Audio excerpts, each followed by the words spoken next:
সালামু আলাইকুম প্রিয় শিক্ষার্থীরা, কেমন আছো তোমরা সবাই? অনেকদিন পর দেখা হইলো আবার তোমাদের সঙ্গে। তো উদ্ভাস একাডেমিক এবং অ্যাডমিশন কেয়ার কর্তৃক আয়োজিত অষ্টম শ্রেণীর একাডেমিক প্রোগ্রামের আজকের ক্লাসে আবারও তোমাদের সঙ্গে আছে আমি নূর মোহাম্মদ শাহেদ, পড়াশোনা করছি ঢাকা মেডিকেল কলেজে।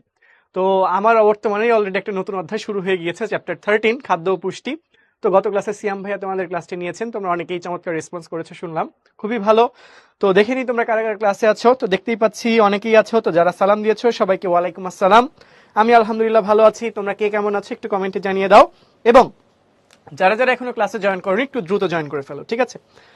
ওকে ওকে, ভেরি গুড। মাইশা, অরিক, আরিশা, বোরহান, মিসবা, আফিয়া, নাবিহা, নির্জন, দিগন্ত মণ্ডল, অন্তরা। ওকে, ভেরি গুড, আলহামদুলিল্লাহ, খুবই ভালো, তোমরা সবাই অনেক অনেক ভালো আছো। তো দেখো আচ্ছা, ঠিক আছে, আমি আলহামদুলিল্লাহ ভালো আছি, সুস্থ আছি, ঠিক আছে। ওকে, ভেরি গুড, আসো স্টার্ট করি। খাদ্য পুষ্টি, আজকে এটার দ্বিতীয় লেকচার। তো তোমাদের জন্য একটা হোমওয়ার্ক দেওয়া ছিল, ঠিক আছে? হোমওয়ার্কে কি বলা ছিল যে তালহা, আমাদের ক্লাসে কি কোনো তালহা আছে? তালহা থাকলে একটু কমেন্টে রেসপন্স করো তো, কোনো তালহা আছো কিনা। হ্যাঁ, দেখো দেখো, কোনো তালহা আছো? আচ্ছা, আমার কমেন্টে রিপ্লাই আপনি দিবেন না। আচ্ছা ঠিক আছে আদিত্য, তোমার কমেন্টে রিপ্লাই দিব না, সমস্যা নেই, কোনো তালহা নেই, ঠিক আছে ঠিক আছে ঠিক আছে। ওকে, এখন দেখো, তালহা ইদানিং কিছুই খেতে চায় না, সে কিন্তু কিছুই খেতে চায় না, ঠিক আছে? তার খাওয়ার অরুচি তৈরি হয়েছে, বমি বমি ভাব হচ্ছে, এবং তার ত্বক কেমন হয়ে গেছে? খসখসে হয়ে গেছে। তালহার ত্বক কেমন হয়ে গেছে? খসখসে হয়ে গেছে, ঠিক আছে? এবং ডাক্তারের শরণাপন্ন হলে ডাক্তার তাকে কি বেশি করে খেতে বললেন? ডিম এবং দুধ বেশি করে খেতে বললেন, ঠিক আছে? ওকে, তো এখন দেখো, প্রশ্ন করেছে খাদ্য কি। খাদ্য কি? যে সকল পুষ্টি উপাদান আমাদের দেহে গঠন, ক্ষয়পূরণ এবং বৃদ্ধি সাধন অর্থাৎ সামগ্রিক কাজকর্মের সঙ্গে জড়িত, সেটাকে আমরা বলি হচ্ছে কি? খাদ্য। ক্লাস 8 আমারও ল্যাক ছিল আমার স্কুলে, ঠিক আছে? এখন সেই হিসাব করে তো লাভ নাই ভাই মুজাহিদ। তো এখন দেখো, ঠিক আছে, তো তাহলে দেখো খাদ্য কি? যে সকল উপাদান আমরা খেলে, বা যে সকল উপাদান আমাদের দেহের গঠন, ক্ষয়পূরণ, বৃদ্ধি সাধন এবং শক্তি উৎপাদনের সঙ্গে জড়িত, তাদেরকে আমরা কি বলি? খাদ্য বলি। পুষ্টি বলতে কি বোঝায়? এই যে খাদ্য গ্রহণ থেকে শুরু করে পরিপাক, বর্জ্য পদার্থ ত্যাগ এবং আমাদের দেহের শক্তি উৎপাদন প্রক্রিয়া সামগ্রিকভাবে পুষ্টি নামে পরিচিত, ঠিক আছে? ওকে, এখন তাহলে দেখো, ডাক্তার তালহাকে উল্লেখিত খাবারগুলো খাওয়ার পরামর্শ দিলেন কেন, মানে খাবারগুলো খেতে বললেন কেন? দেখো, ডিম দুধ এরা মূলত আমিষ জাতীয় খাদ্য। কেমন খাদ্য? আমিষ জাতীয় খাদ্য, প্রোটিন জাতীয় খাদ্য, ঠিক আছে? তার মানে ডিম দুধ খেতে বললেন কারণ তার কিসের অভাব আছে? আমিষের অভাব আছে। আর আমিষের অভাবেই তার মূলত খাওয়ার অরুচি, বমি বমি ভাব, ত্বক খসখসে হয়ে যাওয়া, এই কাজগুলো হচ্ছে, ঠিক আছে? তো দেখো, তোমরা গত ক্লাসে শর্করা নিয়ে পড়াশোনা করেছো, তাই না? তো শর্করার অভাবজনিত রোগকে বলা হচ্ছে হাইপোগ্লাইসেমিয়া। গ্লুকোজ যখন কমে যায় ওই কন্ডিশনকে আমরা বলি হাইপোগ্লাইসেমিয়া। তো হাইপোগ্লাইসেমিয়ার অনেক অনেক লক্ষণ আছে, এর মধ্যে একটা লক্ষণ হচ্ছে বমি বমি ভাব, ঠিক আছে? কিন্তু মজার ব্যাপার হচ্ছে, বমি বমি ভাব শর্করার ঘাটতি হলেও হয়, আমিষের ঘাটতি হলেও হয়। কিন্তু এখানে একটা পয়েন্ট আছে না, খাওয়ার অরুচি। খাওয়ার অরুচি, এই খাওয়ার অরুচিটা কিন্তু শর্করার ঘাটতি হলে হয় না। শর্করার ঘাটতি হলে তোমার আরো ক্ষুধা লাগবে। যদি শর্করার ঘাটতি দেখা দিত, তালহার যদি শর্করার ঘাটতি হতো, কি হইতো? শর্করার ঘাটতি হইতো, তাহলে তার কি বেড়ে যেত? ক্ষুধা লাগতো। কি বেড়ে যেত? ক্ষুধা বৃদ্ধি পেত। কি হইতো? ক্ষুধা বৃদ্ধি পেত, ঠিক আছে? কি হয়তো? ক্ষুধা বৃদ্ধি পেত।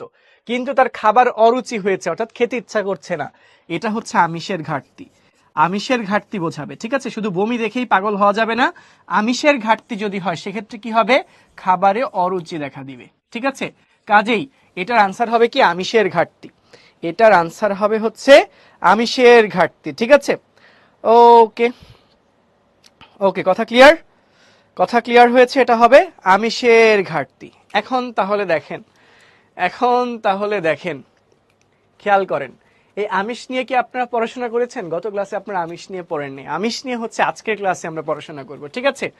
আজকে আমরা আমিষ নিয়ে পড়াশোনা করব, তখন আপনারা জানতে পারবেন হচ্ছে কেন ডাক্তার খাবারগুলো খেতে বললেন, আমিষের অভাবের কারণে। আজকের ক্লাসে পড়াবো। এরপর দেখো, ডাক্তারের পরামর্শ মতো খাবার না খেলে তালহার আরো কি সমস্যা হতে পারে, এই প্রশ্নটার উত্তর জানতেও আমরা আজকের ক্লাসটা করে ফেলবো। আজকের ক্লাস শেষে তোমাদের গ এবং ঘ এর উত্তর টোটালি ক্লিয়ার হয়ে যাবে। কথা ক্লিয়ার? ওকে, সব বমি হইলেই ভাইয়া স্যালাইন খাবে এমন না, ঠিক আছে? ওকে, আসো তাহলে সামনে যাই। আমিষ, আজকে আমাদের আলোচনার টপিক হচ্ছে প্রোটিন, যার বাংলা হচ্ছে আমিষ, ঠিক আছে? প্রোটিন মানেই হচ্ছে আমিষ, তো এগুলো নিয়ে আমরা পড়াশোনা করব। তো আসো স্টার্ট করি। ফার্স্টে কি বলেছে, প্রোটিন বা আমিষ কি দ্বারা তৈরি? কার্বন, হাইড্রোজেন, অক্সিজেন, নাইট্রোজেন এবং সালফারের সমন্বয়ে গঠিত যৌগকে প্রোটিন বলে। কেন এই নামটা বলছে, কেন বলছে আসো একটু বুঝাই বলি। দেখো, আমিষ তৈরি হয় মূলত অ্যামাইনো অ্যাসিড দিয়ে। কি দিয়ে তৈরি হয়? অ্যামিনো অ্যাসিড বা অ্যামাইনো অ্যাসিড। অনেকে বলে অ্যামিনো, কেউ বলে অ্যামাইনো, মানে বানানটা হচ্ছে অ্যাকচুয়ালি এইটা, অ্যামিনো বা অ্যামাইনো যাই বলো না কেন, ঠিক আছে? অ্যামিনো অ্যাসিড বা অ্যামাইনো অ্যাসিড দিয়ে তৈরি হয় হচ্ছে আমিষ। কি তৈরি হয়? অ্যামাইনো অ্যাসিড দিয়ে কি তৈরি হয়? আমিষ তৈরি হয়, ঠিক আছে? এখন এই অ্যামাইনো অ্যাসিডের ভিতরে কি থাকে? দুইটা জিনিস থাকে। এই অ্যামাইনো অ্যাসিড, অ্যামাইনো, এই অ্যামাইনো জিনিসটার সংকেত হচ্ছে যে বন্ড NH2। আর অ্যাসিড বলতে এখানে বোঝায় জৈব অ্যাসিডকে। কাকে বোঝায়? জৈব অ্যাসিডকে বোঝায়, ঠিক আছে? এই জৈব অ্যাসিডের সংকেত হচ্ছে বন্ড COOH। তাহলে অ্যামাইনো অ্যাসিডে কি থাকছে? নাইট্রোজেন থাকছে, দেখতে পাচ্ছি এখানে কি দেখতে পাচ্ছি আমরা?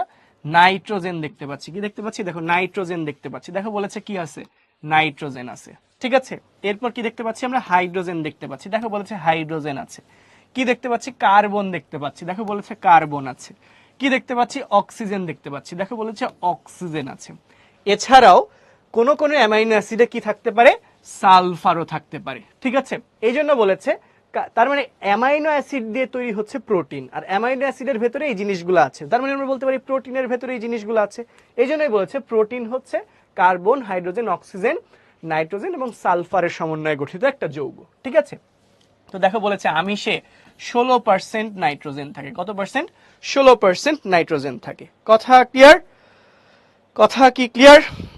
ওকে, এটা যদি ক্লিয়ার হয়ে থাকে, এখন একটু দেখো, দেখো তোমরা আমার সঙ্গে গল্প করার, যে কোনো অফ টপিকে প্রশ্ন করার অনেক সুযোগ পাবা, ঠিক আছে ভাইয়ারা? তোমরা যখন আমি বুঝাচ্ছি এটা মনোযোগ দিয়ে খেয়াল করো। যখন আমি তোমাদের সঙ্গে গল্প করি, তোমরা তো টের পাও যে কখন গল্প করছি, তখন জিজ্ঞাসা করে আমার মেরিট পজিশন কত, আমার বাড়ি কই, এই কই, সেই কই, সব জিজ্ঞাসা করবে, সমস্যা নেই, আগে দিকে মনোযোগ দাও, ঠিক আছে? আচ্ছা, এটা যদি ক্লিয়ার হয়ে থাকে তাহলে তো এখন আমরা একটু দেখি আমিষ জাতীয় খাদ্য কি কি আছে, আমিষ জাতীয় খাবার কি কি আছে। দেখো দেখো দেখো দেখো, প্রথম কথা হচ্ছে ডাল, এটা উদ্ভিজ আমিষ। এরপর আছে দুধ, এটা প্রাণী থেকে পাই। মাংস, প্রাণী থেকে পাই। মাছ, এটাও কি প্রাণী থেকে? প্রাণী তো, মাছ তো নিজে একটা প্রাণী। তার মানে এগুলো সবাই হচ্ছে আমিষ জাতীয় খাবার। কেমন খাবার? আমিষ জাতীয় খাবার, ঠিক আছে? হ্যাঁ, বমির প্রকার ভেদ আছে, বমির অনেক রকমের প্রকার ভেদ আছে আসলে, ঠিক আছে? আচ্ছা, আসো সামনে যাই, আসো সামনে যাই। এখন দেখো অত্যাবশ্যকীয় অ্যামাইনো অ্যাসিড, এই যে বললাম না আমিষ কি দিয়ে তৈরি? অ্যামাইনো অ্যাসিড দিয়ে তৈরি। তো দেখো এখন আমরা একটু পড়বো অত্যাবশ্যকীয় অ্যামাইনো অ্যাসিড সম্পর্কে। তো অত্যাবশ্যকীয় অ্যামাইনো অ্যাসিড বলতে আমরা কি বুঝি? যে অ্যামাইনো অ্যাসিড গুলো আমাদের দেহের জন্য অতি প্রয়োজনীয় কিন্তু আমাদের দেহে তৈরি হয় না, খাদ্যের সাথে গ্রহণ করতে হয়, তাদেরকে আমরা বলি হচ্ছে অত্যাবশ্যকীয় অ্যামাইনো অ্যাসিড। তো দেখো বলেছে যে যেসব অ্যামাইনো অ্যাসিড দেহে তৈরি হয় না, খাদ্য থেকে সংগ্রহ করতে হয়, তাদেরকেই বলা হয় অত্যাবশ্যকীয় অ্যামাইনো অ্যাসিড। অত্যাবশ্যক মানে কি? খুবই দরকার, আমাদের দেহের জন্য দরকার, কিন্তু এগুলো আমাদের দেহের ভেতরে তৈরি হচ্ছে না, তাহলে দেহ পাবে কোথা থেকে? আমরা খাবারের সঙ্গে গ্রহণ করব। এই ধরনের অ্যামাইনো অ্যাসিডকে বলা হয় অত্যাবশ্যকীয় অ্যামাইনো অ্যাসিড। তো এখনো পর্যন্ত প্রকৃতিতে পাওয়া সকল দ্রব্যের মধ্যে 22 প্রকার অ্যামাইনো অ্যাসিডের সন্ধান পাওয়া গিয়েছে, ঠিক আছে? এগুলো কিন্তু এমসিকিউ। এরপর দেখো, এই অত্যাবশ্যকীয় অ্যামাইনো অ্যাসিডের অভাব ঘটলে নানা ধরনের রোগের উপসর্গ দেখা যায়। যেমন কি হতে পারে? এই যে বমি বমি ভাব হতে পারে, মূত্রে জৈব অ্যাসিডের পরিমাণ বেড়ে যাওয়া, নাইট্রোজেনের ভারসাম্য বজায় না থাকা ইত্যাদি। কথা ক্লিয়ার? কারণ দেখো, বমি বমি ভাব হইতে পারে, মূত্রে জৈব অ্যাসিডের পরিমাণ বেড়ে যেতে পারে, এই যে জৈব অ্যাসিডের পরিমাণ বেড়ে যেতে পারে। এরপর হচ্ছে নাইট্রোজেনের ভারসাম্য বজায় না থাকে, এই যে নাইট্রোজেন থাকবে না, অ্যামাইনো অ্যাসিডের ভিতরে নাইট্রোজেন, তো নাইট্রোজেনের ভারসাম্য বজায় না থাকা ইত্যাদি দেখা দিতে পারে, ঠিক আছে? এটা বায়োলজি না রসায়ন, এটা মিশানো, মিশ্র, ঠিক আছে? টক দই কি প্রোটিন? ওর মধ্যে তো প্রোটিন আছে সামান্য, বেশিরভাগই আছে চর্বি, ঠিক আছে? আচ্ছা, আসো। আরিনা, তোমার ক্লাস দেখা যাচ্ছে না, তুমি হচ্ছে রিজয়েন করো, ঠিক আছে? ওকে, সামনে যাই। এরপর দেখো সহজ পাচ্যতার গুণক, এটা তোমরা গত ক্লাসেও পড়েছো। সহজ পাচ্যতার গুণকটা কি আসলে? ধরো তুমি একটা খাবার খাইলা, ধরো তুমি একটা খাবার খাইলা, ঠিক আছে? ধরো তুমি হচ্ছে কি বলবো আসলে, ধরো তুমি 100 গ্রাম আমিষ খাইলা, বা যে কোনো একটা খাবারের 100 গ্রাম খাইলা। এর মধ্যে পরিপাক হওয়ার পর, এর মধ্যে কিসের পর? পরিপাক হওয়ার পর, পরিপাকের পর এখান থেকে দেখা গেল 40 গ্রাম, খাবারের 40 গ্রাম কোথায় গেল? তোমার দেহে শোষিত হইলো। দেহ কি করলো? এই খাবারটাকে নিজের কাছে রেখে দিল, দেহ এটাকে শোষণ করলো, ঠিক আছে। এবং পরিপাকের পর দেখা গেল কি জানো, পরিপাকের পর দেখা গেল বাকি বাকি বাকি 60 গ্রাম খাবারের অংশ মল আকারে দেহ থেকে বের হয়ে যাচ্ছে, মল আকারে দেহ থেকে বের হয়ে যাচ্ছে। তাহলে যতটুকু অংশ, এই যত গ্রাম, যতটুকু অংশ দেহ শোষণ করলো সেটাকে আমরা বলি তার সহজ পাচ্যতার গুণক। সেটাকে আমরা কি বলি? সহজ পাচ্যতা। পাচ্য মানে দেহের সাথে মিশে যাওয়া, দেহ কর্তৃক শোষিত হওয়াকে আমরা বলি পাচ্য। ঠিক আছে। পরিপাক, এই পরিপাকের আরেকটা সমার্থক শব্দ হচ্ছে পাচন। পরিপাকের আরেকটা সমার্থক শব্দ হচ্ছে পাচন।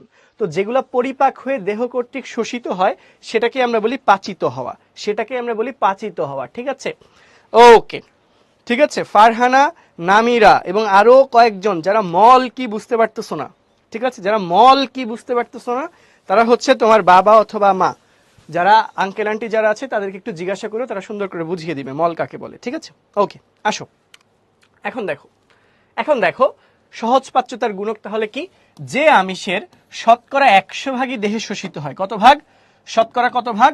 100 ভাগ। শতকরা 100 ভাগই দেহে যদি শোষিত হয়, শতকরা 100 ভাগই যদি দেহে শোষিত হয় এবং দেহের বৃদ্ধি এবং ক্ষয় পূরণের কাজে লাগে, তাহলে তার সহজ পাচ্যতার গুণক কত? 1। যেমন বলেছিলাম না যে 100 গ্রাম আমিষের মধ্যে ধরো 40 গ্রাম কাজে লাগে, বাকিটা বের হয়ে যায়, তাহলে তার সহজ পাচ্যতার গুণক কিন্তু কম। বাট যদি 100 গ্রামের 100 গ্রামই দেহের কাজে লেগে যায়, দেহ কর্তৃক শোষিত হয় এবং কাজে লাগে, তাহলে তো সহজ পাচ্যতার গুণক কত হবে? 1। তো এরকম মায়ের দুধ, ডিম, এগুলা সহজ পাচ্যতার গুণক কত? 1। খুবই খুবই খুবই ইম্পর্টেন্ট ইনফরমেশন, একটু মনে রাখবেন। ঠিক আছে, ওকে। তো না, আমি বলবো না তো, কেন? মল কি এটা আমার মুখ থেকে শোনা লাগবে কেন? ঠিক আছে, আমার মুখ থেকে শোনা লাগবে কেন বলো? ওকে ওকে, এটা যদি ক্লিয়ার হয়ে থাকে তাহলে সামনে যাই। আপনাদের জন্য একটা কুইজ আছে, মাত্রই আমরা পড়লাম যে মায়ের দুধের সহজ পাচ্যতার গুণক কত। আমরা মাত্রই পড়েছি, একটু আনসার করো। ঠিক আছে, এটা হিসাব করতে হবে না, হিসাব করার কিছু নেই, রেডিমেড কুইজ, আনসার করে ফেলেন, ঝটপট আনসার করে ফেলেন, সবাই যাতে কারেক্ট আনসার দেয়। এই যে কিছু পাবি অলরেডি ভুল করে ফেলছে, ঠান্ডা মাথায় আনসার করে ফেলেন, কুইক কুইক কুইক। আরে ভাই ভাই, আমি মেডিকেলে 146, 146তম হয়েছিলাম। ঠিক আছে, ওকে, আনসার করো আনসার করো আনসার করো আনসার করো। আমি লিডার বোর্ডে আসবো না, কজ আমি মেসেজ দেওয়ার সময় কুইজ আসছে, তো মেসেজ দেওয়ার দরকার নেই তো ভাই, দরকারের পড়ানোর সময় কুইজের সময় মেসেজ কেন? ওকে, হুট করে দিবেন হুট করেই দিয়েছি। ওকে ওকে ওকে ওকে ওকে ওকে, ভেরি গুড, কংগ্রাচুলেশনস নুদরাত। ওকে, আদিত্য প্রতিদিন দুষ্টামি করতেছো কিন্তু, তোমার রিপ্লাই অলরেডি ক্লাসের শুরুতে দিয়েছি, তারপরেও। ওকে, ভুল চাপ দিয়েছো আকিব, কেন ভুল চাপ দিয়েছো? আবার চাপ দিয়ে কমেন্টে চলে আসছো ভাইয়া। আচ্ছা, তোমরা যেহেতু, আচ্ছা আরো কিছুক্ষণ সময় দেওয়া যেত। ঠিক আছে, আমরা লিডার বোর্ডের দিকে যাওয়ার আগে আনসারটা দেখে ফেলি। দেখো মাত্রই পড়লাম মায়ের দুধ এবং ডিমের আমিষের সহজ পাচ্যতার গুণক হচ্ছে 1। তাহলে প্রশ্ন করেছে মায়ের দুধের সহজ পাচ্যতার গুণক কত?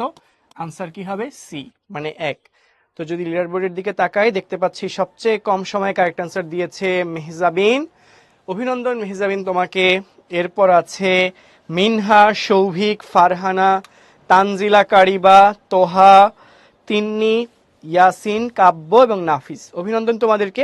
এর বাইরেও যারা সঠিক উত্তর দিয়েছো তোমাদেরকে অনেক অনেক শুভেচ্ছা এবং অভিনন্দন। তো মল কি? মল কি? এই যে খাবার পরিপাক হওয়ার পর প্রয়োজনীয় অংশ তো দেহ কর্তৃক শোষিত হয়, বাট যেটা দেহের জন্য ক্ষতিকর সেই বর্জ্য পদার্থটা, ময়লা আবর্জনা দেহ থেকে বের হয়ে যায়। ওই ময়লা আবর্জনাগুলাকেই বা খাদ্যের অপরিপাকৃত অংশ বা অপাচ্য অংশটাকেই বলা হচ্ছে মল।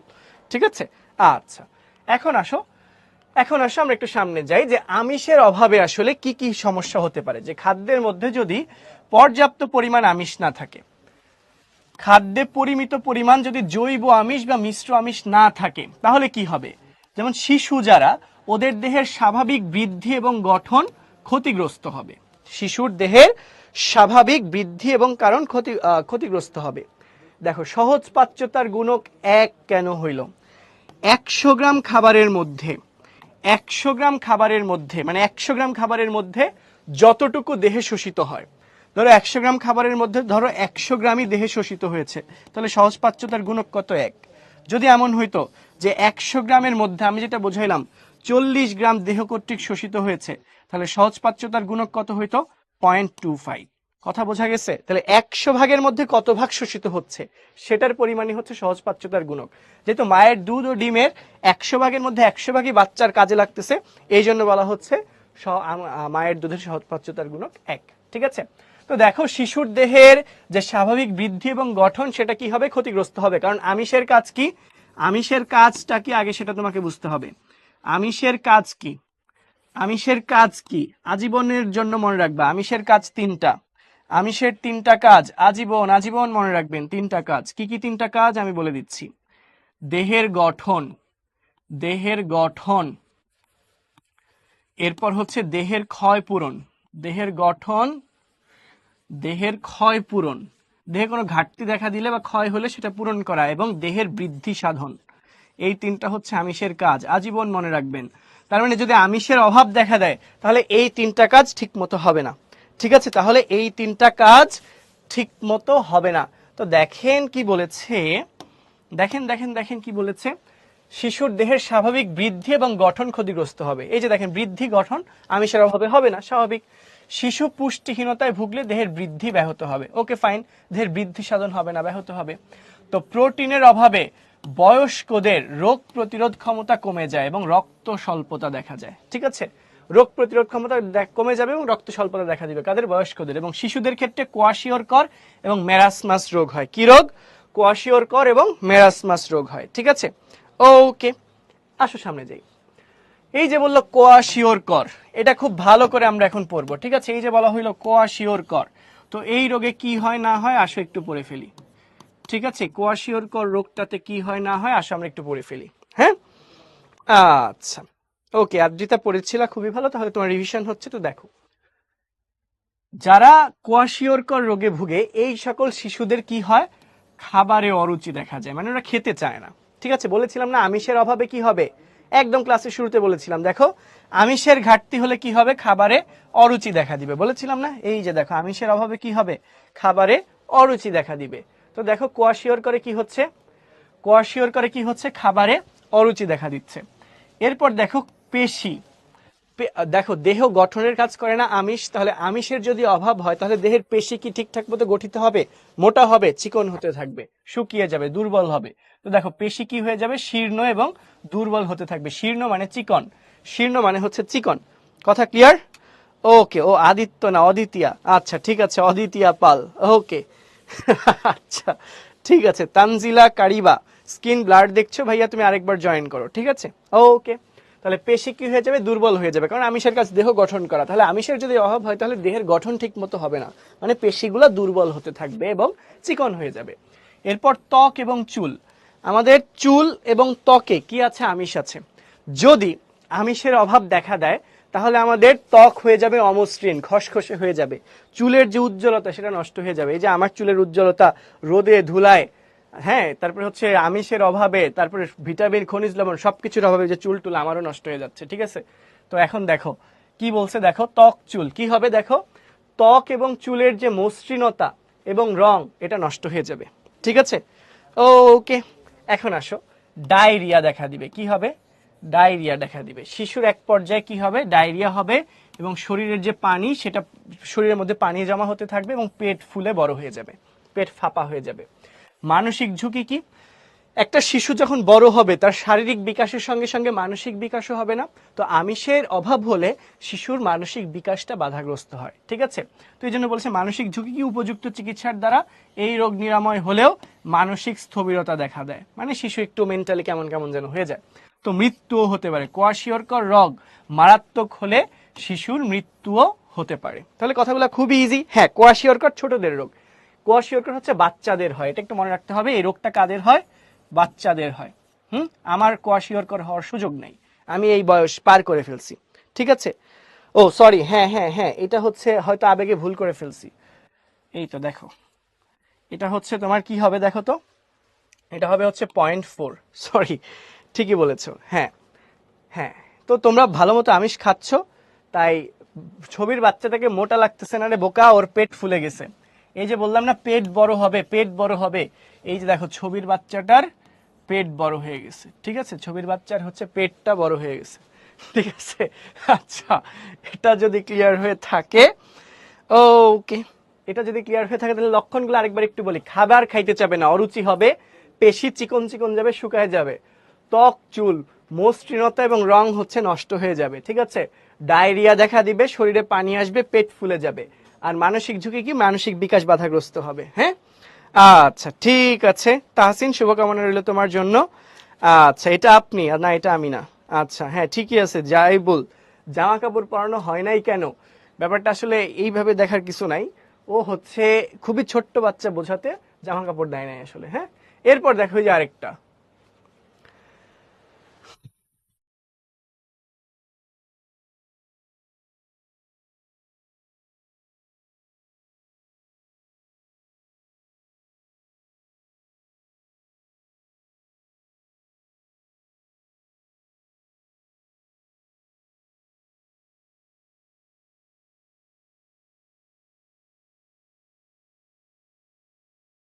আচ্ছা আসো মেরাসমাস, ঠিক আছে।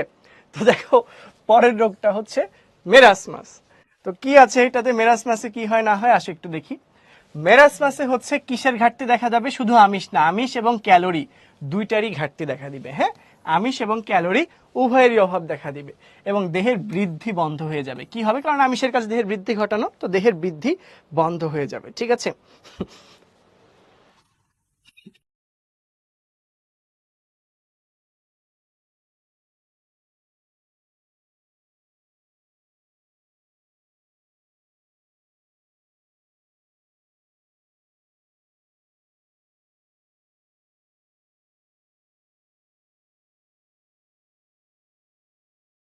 আচ্ছা ঠিক আছে, এখন তাহলে দেখো ওর বাইরের রূপটা কেমন হবে, দেহের বাহ্যিক গঠনটা দেখতে কেমন হবে, ক্ষীণ মানে চিকন হয়ে যাবে। ক্ষীণ মানে কি, চিকন, ঠিক আছে, ক্ষীণ মানে চিকন হয়ে যাবে, এবং অস্থি চর্মসার হবে। অস্থি চর্মসার এই কথাটার মানে কি, অস্থি চর্মসার মানে হচ্ছে হাড়গুলো চামড়ার সঙ্গে লেগে থাকবে, হাড়গুলো কি হবে, চামড়ার সঙ্গে লেগে থাকবে, হাড়গুলো চামড়ার সঙ্গে লেগে থাকবে, এটাকে বলা হচ্ছে অস্থি চর্মসার হবে, ঠিক আছে।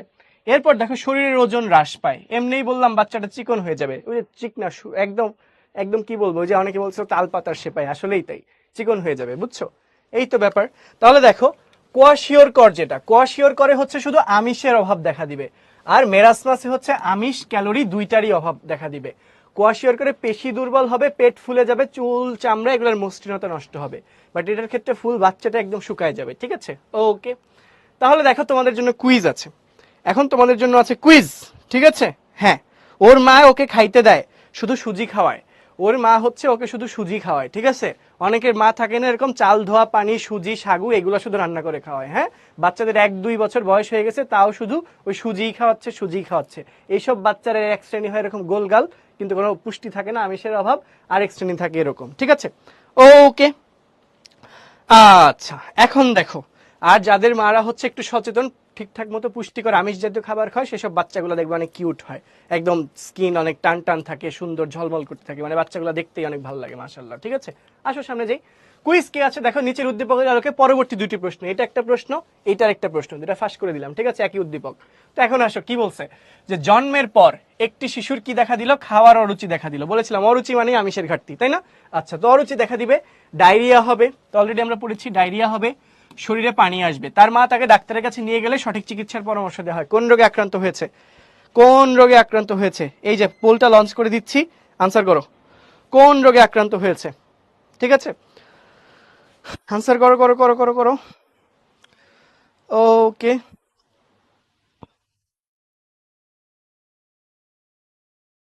ঠিক আছে, ওকে ওকে ওকে ওকে ওকে ওকে ওকে ওকে। আমি স্কুল লাইফে কতটুকু পড়তাম, একটা পড়া শেষ করতে যতটা সময় লাগতো ততটুকুই পড়তাম, ঠিক আছে। ওকে, আনসার করো আনসার করো আনসার করো, কুইক কুইক, বেশি সময় দিব না, লাস্ট 5 সেকেন্ডস, কাউন্টডাউন শুরু করছি, 5 4 3 2 1, আর আনসার দিব না, বুঝছি, ক্লোজ, ডান। ওকে দেখো কি লক্ষণ ছিল? খাবারের অরুচি, ডায়রিয়া, শরীরে পানি আসা। দেখো তো কোয়াশিয়রকরের দিকে যাইতো, কোয়াশিয়রকরের দিকে যাইতো, দেখি লক্ষণগুলো কি ছিল। খাবারের অরুচি পেয়েছি আমরা, হ্যাঁ পেয়েছি, খাবারের অরুচি, ঠিক আছে। এরপর কি? ডায়রিয়া, এই যে ডায়রিয়া। আরেকটা কি ছিল? শরীরে পানি আসা, এই যে শরীরে পানি আসা, ঠিক আছে। তাহলে তিনটাই মিলে গেছে কার সঙ্গে? কোয়াশিয়রকরের সঙ্গে। So correct answer is C, kwashiorkor. দেখি লিডার বোর্ড, দেখতে পাচ্ছি সবচেয়ে কম সময়ে সঠিক উত্তর দিয়েছে নির্জন ধর, কংগ্রাচুলেশনস নির্জন। এরপর আছে রাজিন, নাফিস, অনুভব, তকি, আতকিয়া, আহনাফ, মেহজাবিন, ফাহিম, মহা। অভিনন্দন তোমাদের সবাইকে। এর বাইরেও যারা সঠিক উত্তর দিয়েছো কিন্তু সময়ের ব্যবধানে লিডার বোর্ডে নাম আসে নাই, তোমাদেরকে অনেক অনেক অভিনন্দন। ওকে, ঠিক আছে। এখন তাহলে কমেন্ট বক্স থেকে মনোযোগ সরিয়ে পরবর্তী কুইজটা দেখে ফেলো। সেম উদ্দীপক, সেম উদ্দীপক, শিশুর খাবারের অরুচি, ডায়রিয়া, শরীরে পানি আসে, মানে কি ছিল? কোয়াশিয়রকর। এখন বলছে কোনটির অভাবে কোয়াশিয়রকর হয়েছে। প্রশ্ন দেখেছি সবাই? ওকে, তাহলে এখন পোলটা লঞ্চ করে দিচ্ছি, আনসার করো। এটা যদি 100% হয়, ভুল করো না। সাবাস, দ্রুত আনসার করে ফেলো, কুইক কুইক। এই যে কিছু পাপি ভুল করে ফেলছে। স্যার সান্ডা কি? সান্ডা হচ্ছে একটা সরীসৃপ, বুঝছেন স্যার? ঠিক আছে, সান্ডা হচ্ছে সরীসৃপ। ওকে ওকে ওকে, বি পজিটিভ। আমি তো পজিটিভই আছি ভাইয়া, আমার মধ্যে তো কোনো নেগেটিভিটি নেই। দেখো টি শার্টও পরে আছে গ্রিন কালারের, ঠিক আছে, পজিটিভ সাইন। হ্যাঁ, কোনো রেড নাই। ও রেড অবশ্য আছে এইখানে উদ্ভাসের লোগোতে, না তাও এটা রেড না, এটা অরেঞ্জ। ওকে স্যার, সান্ডা কাবেন? আমি সান্ডা কাবো না, বুঝছেন? এসব সান্ডা টান্ডা আমি খাই না, দুষ্টামি করেন না, আনসার করেন কুইক। কোনটির অভাবে কোয়াশিয়রকর হয়? ঠিক আছে, আমি এত জানি পড়াশোনা করে, তোমরা পড়াশোনা করবা, তোমরাও জানবা, ঠিক আছে। ওকে, ঠিক আছে ঠিক আছে, গুড গুড গুড, আনসার করে ফেলো। লাস্ট 5 সেকেন্ডস, কাউন্টডাউন শুরু করছি। 5 4 3 2 1, ক্লোজ। ওকে, দেখো, দেখতে পাচ্ছি কোনটির অভাবে ওই রোগটি হয়েছে? আমিষের অভাবে। আমরা মাত্র আমিষ নিয়েই পড়ছি, so correct answer is B. তো এই কোশ্চেন যারা ভুল করছো, ওদের আসলে বাসায় পার্সেল করে মায়ের পৌঁছায় দেওয়া উচিত, ঠিক আছে, মানে গিয়ে গিয়ে মায়ের হোম ডেলিভারি দেওয়া উচিত। এটা কেমনে ভুল করে? তো দেখতে পাচ্ছি সবচেয়ে কম সময় সঠিক উত্তর দিয়ে লিডার বোর্ডের টপে আছে অনুভব। অভিনন্দন অনুভব তোমাকে। এরপর আছে রাজিন, মহা, তৌহিদ, ইমরান, সিদ্রাতুল, নির্জনধর, নীরা, রাফি, সিমরিন। অভিনন্দন তোমাদের সবাইকে। এর বাইরেও যারা সঠিক উত্তর দিয়েছো তোমাদেরকে অনেক অনেক শুভেচ্ছা এবং অভিনন্দন। ভাইয়া যে প্রশ্ন করছো ভিটামিন কি, ভিটামিন নিয়ে আমরা পরে পড়াশোনা করবো, ঠিক আছে, অন্যান্য ক্লাসগুলোতে, তখন আমরা ডিটেইলে জানাবো, ঠিক আছে। ওকে জাভিদ, আসো সামনে যাই। হোমওয়ার্ক, হোমওয়ার্ক দেখো কি বলা আছে। এ বি, দুইটা টেবিল, দুইটা চার্ট। এ হচ্ছে রুই মাছ মুরগির মাংস মানে আমিষ, ওটা সয়াবিন তেল মাখন মানে স্নেহ চর্বি। স্নেহ চর্বি নিয়ে তো আমরা পড়াশোনা করি নাই, আমরা হচ্ছে আমিষ নিয়ে পড়াশোনা করেছি। সো তুমি বলবা প্রেটিন না, এটা হবে প্রোটিন, ঠিক আছে। প্রোটিন কি? আনসার করবা প্রোটিন কি, ঠিক আছে। প্রোটিন কি, ঝটপট আনসার করে ফেলবা, বাসায় সুন্দর করে লিখবে, এখানে একটা আকার হবে, কান্নাকাটি করো না। এই যে প্রোটিন কি, ঠিক আছে। এরপর কি বলছে? গ্লুকোজ মানব দেহের জন্য অত্যধিক গুরুত্বপূর্ণ কারণ, এটা গত ক্লাসের পড়া, এটাও লিখবা, এটাও আনসার করবা।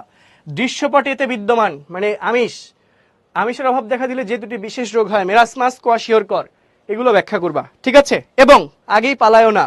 আমি কি যেতে বলেছি? আমি কি যেতে বলেছি? আগেই পালাচ্ছ কেন? ক্লাসের যে হোমওয়ার্কটা ছিল, হোমওয়ার্কটা যে ছিল, গ, তালহা খাবারগুলোকে খেতে, ডাক্তার তালহাকে খাবারগুলো খেতে বললেন কেন? মানে দুধ ডিম বেশি খেতে বললেন কেন?